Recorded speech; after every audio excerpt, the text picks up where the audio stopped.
नमस्कार। ABN news में आपका बहुत बहुत स्वागत है और मैं हूं सुरेश झा। कोरोना की वजह से देश की आर्थिक स्थिति काफ़ी चरमरा गई है।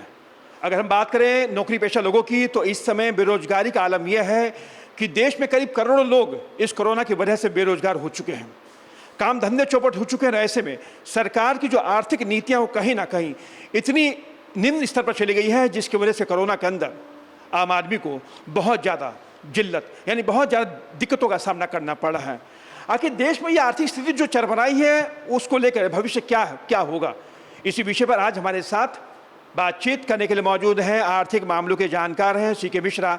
आइए इनसे बातचीत करते हैं। मिश्रा जी, आपका बहुत बहुत स्वागत है हमारे चैनल में। मिश्रा जी, कोरोना काल के दौरान जो त्रासदी झेली है देश ने वो सबने देखा आपने, लेकिन अगर हम आर्थिक मोर्चे की बात करें तो आर्थिक मोर्चे पर हमारा देश जो है काफ़ी निचले स्तर पर जा चुका है। खासकर करोड़ों की संख्या में लोग बेरोजगार हो गए। क्या कहेंगे इसको लेकर आप? देखिए, ये तो स्थिति आई है, पूरा देश जानता है, पूरे विश्व भी जानता है। ऐसा नहीं कि हर जगह जो है बेरोजगारी नहीं फैली है। इवन पिछले सालों से कुछ ज़्यादा ही हुआ है। अभी मैं आज रिपोर्ट पढ़ रहा था कि जो 6-7% का रेशियो था आज 12%, अगर मई मंथली देखा जाए तो 12% समथिंग आ रहा है ये रेशियो जो है। तो वाकई में जो बेरोजगारी का स्तर है बढ़ा हुआ है। उसमें कुछ स्टेट अपनी भूमिका ज़्यादा निभा रहे हैं, तो उसका भी एक रेशियो हो सकता है कि इंडिया का लेवल डिफरेंट देखा जाता है। कौन कौन का स्टेट सपोर्ट कर रहा है उसको जो है। यूपी में थोड़ा सा लेवल कम है, लेकिन दिल्ली में देखे तो 45% समथिंग आ रहा था। तो कैसा है, कुछ स्टेट जो उसको समझ लीजिए बेरोजगारी को सपोर्ट कर रहे हैं, या वहाँ पर लोग जनसंख्या ज़्यादा है, कंजेस्टेड लोग हैं, वहाँ नौकरियाँ छूट गई हैं, या पूरी सिटी है पूरा बंद है, तो वहाँ पर नौकरियाँ तो जाएंगी जो है। इसका असर तो पड़ ही रहा है। लेकिन सर ये इससे उभरेंगे कैसे, क्योंकि कोरोना काल अभी खत्म नहीं हुआ है, दूसरी लहर है और दूसरी लहर के अंदर जो देश ने त्रासदी झेली है वो सबके सामने है। ऊपर से अगर हम लोग बेरोजगार हो रहे हैं, आर्थिक मंदी आ रही है, तो कहीं ना कहीं आम आदमी बिल्कुल पूरी तरह से टूट जाएगा। तो क्या इससे उभरने का आपको कोई रास्ता नजर आ रहा है, कोई दिख रहा है आपको? देखिए, आर्थिक मंदी तो विश्व आर्थिक मंदी है, भारत भी उससे अछूता नहीं है। लेकिन क्या है कि भारत एक पैरेलल इकोनॉमी का देश है। यहाँ पर जिस चीज़ें से सूट और नीचे गिरती उसी बेस में ऊपर उठती भी हैं। तो हमें बात, जैसे लॉकडाउन ख़त्म होगा, धीरे धीरे लोग जो है बाहर जाना स्टार्ट करेंगे तो इकोनॉमी को तुरंत मूव मिलेगी। लेकिन खैर रही बात नौकरियों की, तो अब ये जितने हमारे बड़े उद्योगपति हैं, बड़े जो बिजनेसमैन हैं या नॉर्मल बिजनेसमैन भी हैं, उनको तो देखना होगा कि अपने एम्प्लॉई को कैसे सस्टेन करें।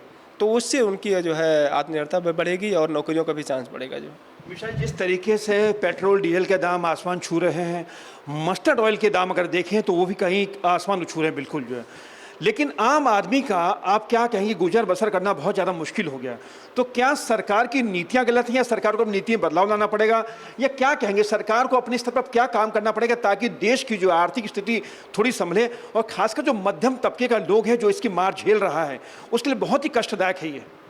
देखिए, बातें ये भी सत्य हैं आपकी, कोई इसे अछूता भी नहीं है। लेकिन क्या है कि कोई भी सरकार जब बनाती है नीति तो कोई गलत नहीं सोच के नहीं बनाती। कोई भी सरकार हो, चाहे पहले सरकार हो अभी सरकार हो, परिस्थितियाँ उसको बदल देती हैं। कोरोना ऐसी पीरियड समय आया कि इसमें हम लोग कुछ कर भी, सरकार कुछ कर भी नहीं पा रही है।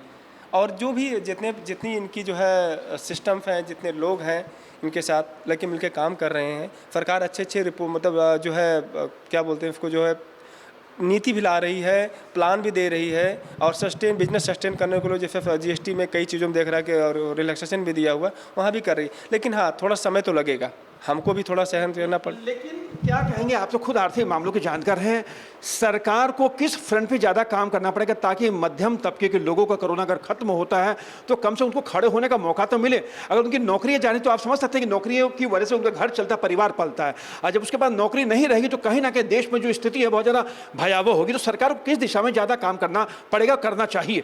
देखिए, सरकार को रोज़गार के उपलक्ष्य में ज़्यादा काम करना चाहिए। जैसे पिछली बार सरकार ने बहुत ऐसी नीतियाँ लाई थी, बहुत लोग सहयोग किया था, उसी तरह सरकार इस बार भी की है। तो क्या होगा, जो फाइनेंशियल क्राइसिस से संस्थाएं गुजर रही हैं उनको थोड़ा सपोर्ट मिलेगा, अपने एम्प्लॉयों को बाहर नहीं निकालेंगे, और एक मॉरल थोड़ा इन्वायरमेंट भी क्रिएट करना पड़ेगा कि भाई जो है ठीक है, पूरी लाइफ हमने कमाया हुआ, 2 साल थोड़ा हम कम ही चल रहे हैं, तो एक माहौल क्रिएट करना पड़ेगा समाज में कि भाई आप नौकरी से मत निकालिए, थोड़ा सा सैलरी कम कर दीजिए, ठीक है, लेकिन एक सस्टेनेबिलिटी चलती रहेगी तो उनका भी काम धाम चलता रहेगा।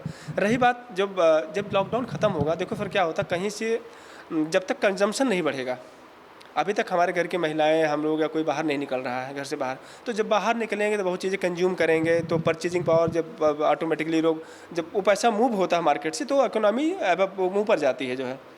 तो जब जैसे जैसे तो लॉकडाउन की प्रक्रिया ख़त्म होगी, जो है अनलॉक होगा, वो धीरे धीरे इकोनॉमी ऊपर जाएगी। और इंडिया है, भारत में ये सब चीज़ें। लेकिन सर सरकार की जो अभी तक की जो नीति है इस कोरोना काल के अंदर, जो देखा अभी आपने, जो मध्यम तबके का आदमी है, जो मध्य वर्गीय परिवार है, वो इसकी ज़्यादा मार झेल रहा है, क्योंकि उसकी ऐसी पीड़ा है कि अपनी पीड़ा किसी से व्यक्त भी नहीं कर सकता, बता भी नहीं सकता। तो सरकार को ऐसे मध्यम तबके के लोगों को सपोर्ट करने कोई ना कोई आर्थिक नीति बनाने की जरूरत नहीं है इस माहौल के अंदर। देखिए ऐसा है ना कि ये सब चीज़ें बड़ी दूर की बात है। क्या सरकार आर्थिक नीति बनाएगी, एक गांव में कब पहुंचेगा, तब तक तो दुनिया बहुत चीज़ें चेंज हो चुकी होंगी।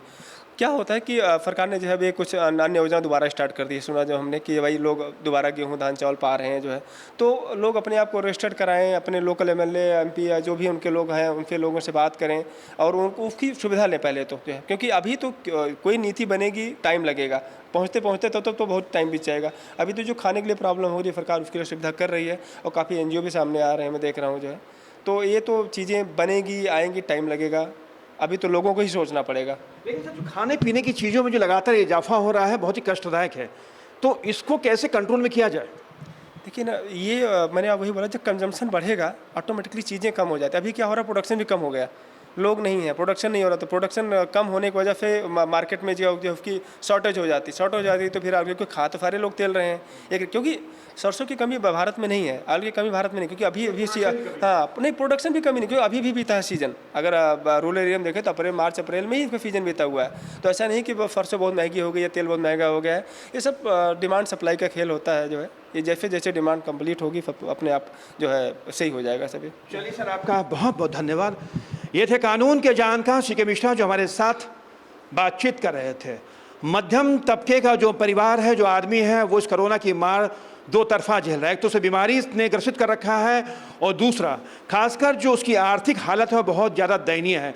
और मध्यम तबके का आदमी जो है वो अपनी पीड़ा किसी को बता भी नहीं सकता, लेकिन कहीं ना कहीं देश के अंदर जो आर्थिक स्थिति है बहुत ज़्यादा इतनी ख़राब है कि उससे उबर पाना बहुत ही मुश्किल दिख रहा है। लेकिन कहीं ना कहीं सरकार को ऐसी कोई ठोस नीति बनानी पड़ेगी जिसकी वजह से खासकर देश की आर्थिक जो स्तर पर जो हम लोग मोर्चे पर जो फेल होते जा रहे हैं उसमें कहीं सरकार की नीतियों की वजह से शायद अगर सरकार इस पर ध्यान देगी तो शायद हो सकता है कि उबर पाए, वरना आने वाले दिनों में मध्यम तबके के लोगों का जीना मुश्किल हो जाए। क्योंकि अभी तक जो देश के अंदर जो माहौल है, करीब करोड़ों लोग जो अपनी नौकरियां गंवा चुके हैं और नौकरी गंवा देने की वजह से लोगों के पास भुखमरी की नौबत आ जाएगी और वो लोग भुखमरी के अलावा आप कोई चारा नहीं रहेगा।